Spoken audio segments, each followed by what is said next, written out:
Beaucoup de gens connaissent l'artiste, d'autres son combat, mais qui connaît réellement la femme? Exceptionnellement, Déborah nous ouvre les portes de sa loge quelques minutes avant son concert, organisé au profit de l'association Faire Face. Pourquoi ce concert? Pourquoi choisir le répertoire de Dalida ou encore qui est-elle réellement? Pour la première fois, Déborah se confie à nous.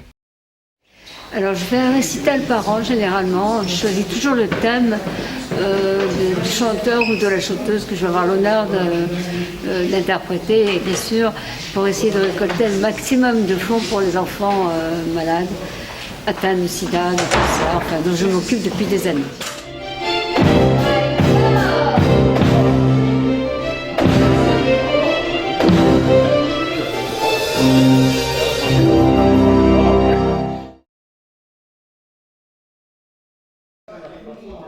Parce qu'on ne récolte pas suffisamment de fonds avec le spectacle de Faire Face et on n'a pas de subvention. Donc on est bien obligé d'en faire un autre par an. Et comme j'ai la chance, entre guillemets, d'être chanteuse, pourquoi pas? Les enfants me demandent toujours de chanter, alors pourquoi pas joindre l'utile à l'agréable. Je souhaite que cette soirée apporte à la petite fille, dont je dédie d'ailleurs cette soirée, une petite fille qui a 2 ans et demi, qui a eu un AVC. Et suite à un AVC, elle a eu une thrombose dans sa jambe et on a été obligé de l'amputer. Donc je voudrais dédier cette soirée à cette petite fille, remercier tous les enfants malades qui ont participé à cette soirée, qui sont venus et qui ont payé leur place.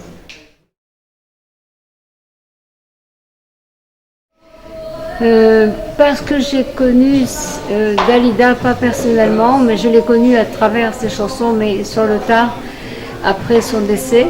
Et je me suis retrouvée dans beaucoup de ses chansons. En fait, la seule différence entre Dalida et moi, c'est que j'ai eu la chance d'avoir des enfants.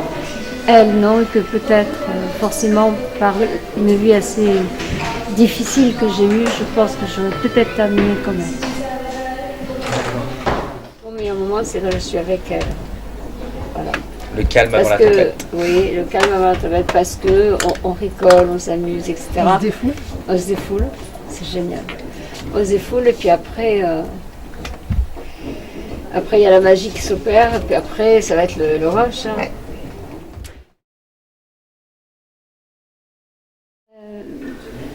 Si je devais parler de moi, je dirais que j'ai eu beaucoup de chance malgré les douleurs physiques et morales que j'ai dû endurer personnellement dans mes maladies. Ça m'a fait beaucoup grandir, ça m'a apporté énormément et j'ai repris les valeurs que j'avais perdues de vue à un moment donné où j'étais dans le showbiz. Donc si je devais parler de moi, je suis contente de devenir, enfin d'être celle que je suis aujourd'hui, d'aider les autres. Non, mais j'ai toujours le trac de toute façon. Quand je sais qu'il y a un spectacle qui va durer plus d'1 heure, 1h20, où tu vas être obligé d'être très concentré sur tout ce que tu vas chanter, devant des enfants malades, devant leur famille, devant des amis, devant de la famille, enfin devant un public qui vient généreusement pour l'association Faire Face. Je suis hyper stressée, c'est normal. Mais heureusement qu'ici, j'ai une équipe de ouf. Que ce soit la maquilleuse de Sandra, la coiffeuse Christine ou mon esthéticienne Claire, ou mes amis comme Georges Tallard, hein, qui est venu de Cassis, qui est comédien, qui est metteur en scène, qui est journaliste, qui est tout. Enfin, tout pour moi, quand j'ai ces gens-là, j'ai confiance, je suis bien. Mais c'est quand ils vont me lâcher dans l'arène. Mais dans pas longtemps, je suis encore en peignoir, je suis maquillée, j'ai tout ce qu'il faut, il me manque plus que les chaussures et la première robe. Et là, je ne sais pas si je vais vomir ou si... Voilà, ça s'appelle le trac. Mais la force, que la force est avec, c'est pour ça que je voulais être debout, là, comme ça. Allez, oui. De toute façon, la première note, on va te mettre 2 peines, tu vois, on va bien te planter. Après, tu diras, il ne peut plus rien m'arriver, c'est plus bon. complexe que tout. C'est ma vie. C'est ma plus belle histoire d'amour. L'association, on peut dire que je l'ai montée suite à ma première maladie avec mon frère qui n'est plus là. Et elle perdure depuis 30 ans et elle continuera, je l'espère, jusqu'à la fin de ma vie, pour les enfants malades. Et même après, si on Et prie même les gens après. soient là pour continuer à se battre. J'espère. C'est une association familiale en fait, elle n'a que le nom d'association. Alors ma présence ici, elle est toute simple. J'essaie de soutenir Déborah depuis maintenant combien d'années? 20 ans. 20 ans. Voilà, 20 ans. Et 20 ans, on a eu une très jolie rencontre avec un monsieur qui n'est plus avec nous malheureusement. Et à travers cette rencontre est née tout de suite une amitié et une sincérité entre nous deux. Et puis ensuite j'ai mis Déborah en connexion avec certaines personnes pour essayer de faire du bien autour d'elle comme elle a toujours fait. Et j'ai trouvé ça admirable pour une personne comme elle qui se dévoue toujours pour les autres et qui reçoit par l'amour des gens, elle ne reçoit rien d'autre. Et c'est admirable. Donc voilà pourquoi je la soutiens.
Que l'on doit trouver quelque chose à dire aux gens. Je pense que ça doit venir de leur cœur. Essayer de voir qu'il y a des gens qui n'ont rien et qui donnent tout pour justement faire en sorte que les autres aillent mieux, qu'on puisse les soutenir. Donc s'ils ont le portefeuille un peu garni, beaucoup garni ou même très peu, même ne serait-ce qu'un geste de 1 euro, c'est déjà un geste.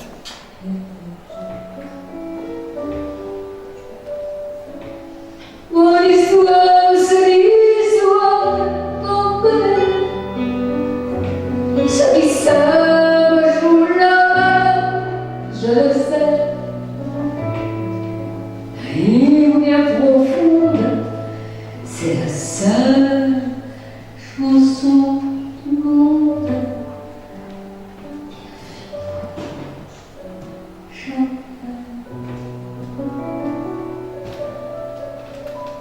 C'est l'histoire d'un amour éternel et banal qui apporte chaque jour tout le bien, tout le mal, avec l'amour sans la seule. Seulement se dit adieu avec les soirées angoissées.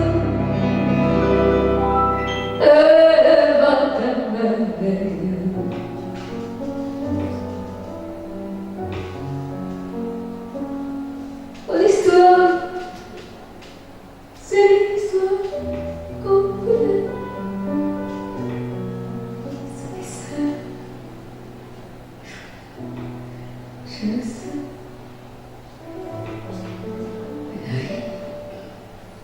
La bien profonde, c'est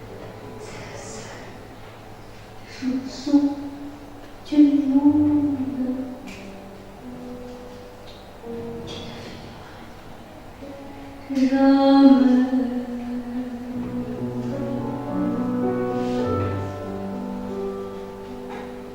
Une fois de plus, le concert bat son plein et récolte un franc succès. Un résultat de bon augure quelques mois à peine avant le grand gala Faire-Face qui aura lieu en octobre sur Avignon. Mais pour le mot de la fin, nous laissons la parole à Déborah. Le message à passer, c'est qu'il y a un petit peu plus de bénévoles et qu'ils donnent un petit peu plus de leur temps. Je ne demande pas d'argent aux gens, je leur demande simplement un petit peu de présence une fois par an à l'Opéra d'Avignon.